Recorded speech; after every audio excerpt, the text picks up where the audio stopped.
Yeah, plenty of chances created. Probably, on reflection, enough to still be in the fight, but we just didn't really take the catches today. When we're online, and the Australians struggling here as well. I think it is a difficult viewing ground, but it's still it's an international standard team that needs to be taking catches on any ground. So, yeah, frustrating, but yeah, we'll just have to take that on the chin for today. Dave?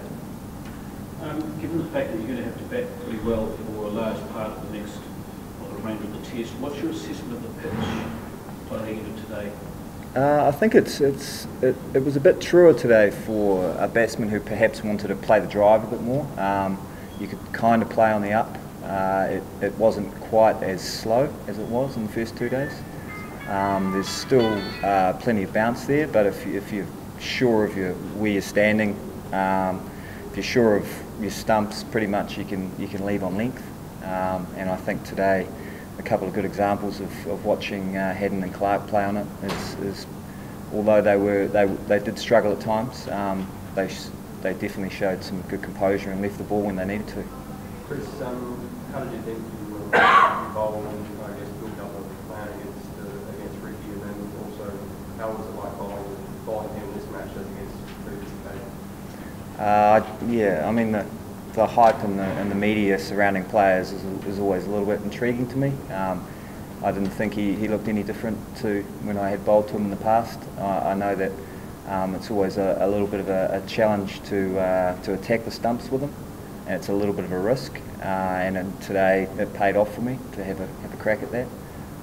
But he looked fine. He was starting to hit on the up and do things that Ricky Ponting would normally do. So yeah, it was good to get him at that stage of the game. What mark would you give you guys on the execution of the bowling backs in this field? There were periods of quite good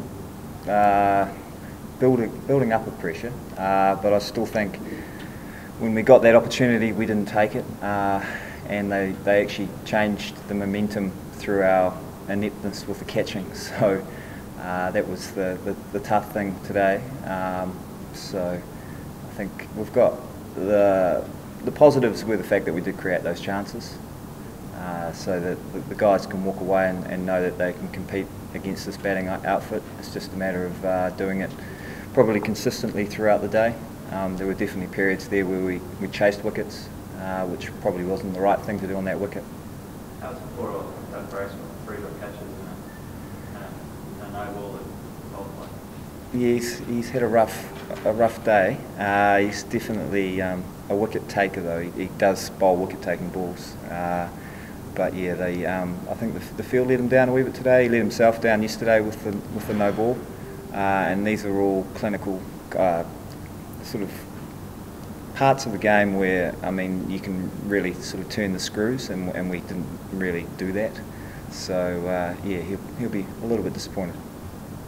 Chris, you've bowling the pace you do, you've bowled the odd no ball in your career. I'm just wondering what when you saw it happen to Doug yesterday, is that the sort of thing that you have to take responsibility for, or to an extent, is it one of those things that can happen because of the speed you're moving, delivery stride, all that sort of thing? How do you assess that sort of situation? I suppose if it's happened to you a couple of times in your first 2 tests, you have to take pause and have a look at it and know that you're probably cutting quite a fine line there. And I know that it'll definitely be playing on his mind a little, but it's something you can't really focus on during the game. I think he can go away between tests. I know that the conversation's already begun, and I think he was a lot better today, and I think he wasn't having as many conversations with the umpire about where his feet were landing, so that's definitely a positive for him today. When you say conversations, you mean with Damien or the umpires? Or? I think the conversations with the umpire where he would be saying, that's just a little bit tight, that's just a little bit close, they weren't as regular today.